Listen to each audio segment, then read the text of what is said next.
Hi, friends. Today we are going to talk about the top 10 things to remember when changing the kitchen. Well, of course, kitchen and bathrooms, and of course, the paint and the floors, they are like the most important things you see when you go into the house. So they are really like crown jewel of a house. They may not affect your longevity of the house, but they are very, very important features because that's where you spend most of your time and that's where the impact of the house comes. Today we are going to focus on what are the key factors to understand and remember for placing a kitchen.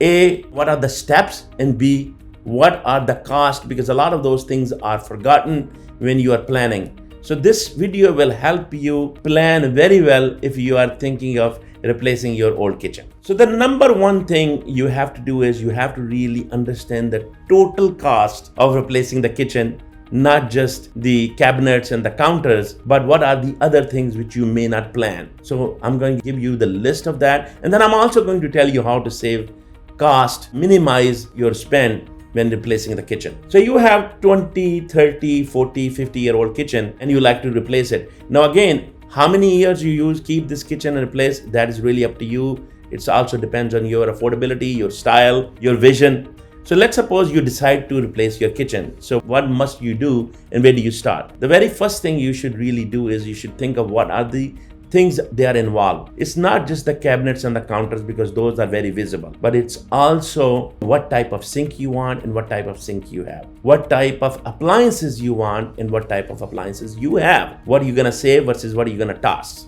and then especially how is your wiring done right now in the kitchen, because you may want to put double wall oven, for example, and you don't have the wiring for double wall oven. And don't forget, double wall oven requires 220 volts. So now you need to have a dedicated circuit that's going to run 220 volts. So that's a very important factor to remember, which people overlook. And then of course, if you are going to put like microwave in the cabinetry, like a microwave drawer nowadays people use, so you need the special cabinet for that. And you also need a special circuit for that. And then you got to think about what size of the microwave drawer you are going to use. Are you going to use 24-inch or 30-inch microwave drawer? And then you got to think about the hood. What type of hood do you want? You can do a custom hood, you can do a matching cabinet hood, or you can do a steel hood. And then you also have to think about the insert. And in the insert, you got to understand if you are going to put 400 CFM or more than 400 CFM hood, then you have to really think about the air recovery. The air recovery bylaws require you to put an ERV system if you are going to put more than 400 CFM of a hood. Because if you are really taking out certain air, then you gotta bring new air. So it's a lot more involved. So my advice would be to stay under 400 CFM hood insert. And then you also have to think about, do you want some under cabinet lights? You want over cabinet lights? And then what kind of trim work you want all around your cabinets? And do you want 36-inch cabinet, 42-inch cabinets, or you want double stack cabinets? You want glass in certain cabinets? You're gonna use farmer sink, you're gonna use under mount sink. There's a lot of those things you need to think about. And I'm gonna give you the steps. How do you really approach them? And how do you really save cost and get the best kitchen most cost effectively? But these are the things you have to think about overall while really replacing the kitchen. So here are the steps now. So the first step really is that you need to look for a place where you're going to buy the cabinets.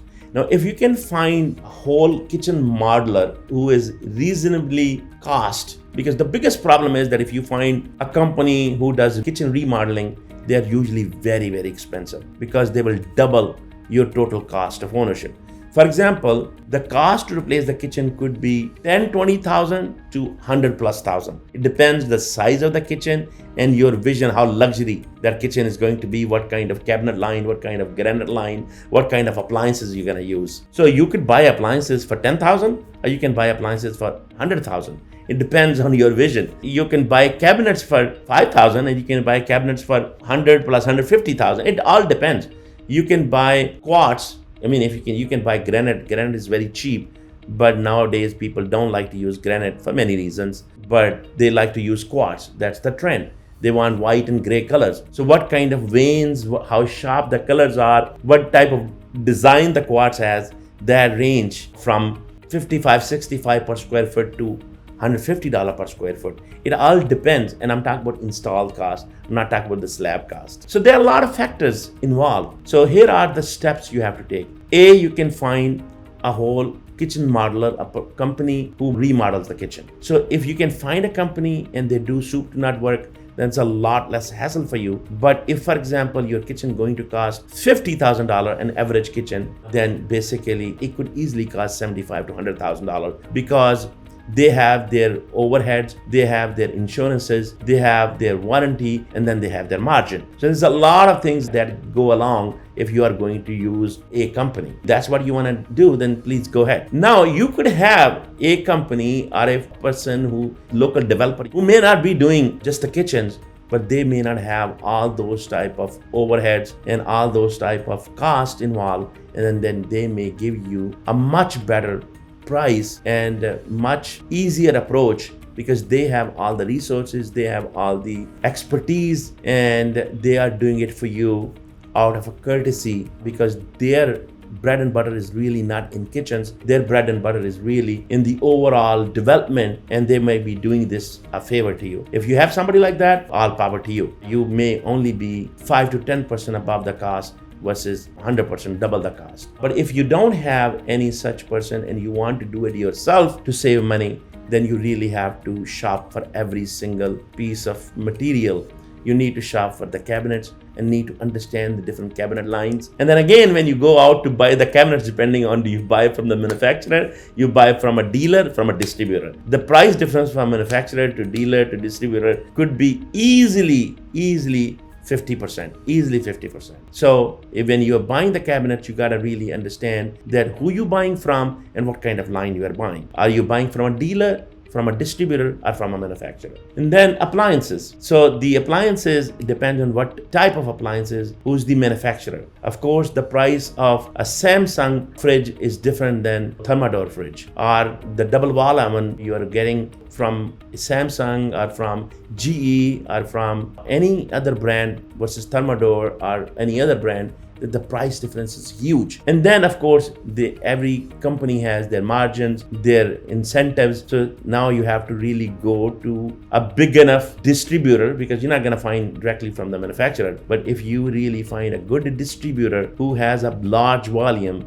you may be able to get a better discount from them. But you definitely want to buy all the appliances from one place, because if you buy from different places, it's very difficult to manage and you may have warranty issues, repair issues. So it's better that you buy all the appliances from one company, one distributor, one store. It's easy to deal in the long term. Next thing is really, you have to understand that if you are replacing your kitchen, then you really need an electrician, you need a plumber, you need an HVAC person for the exhaust, and you need a finish carpenter.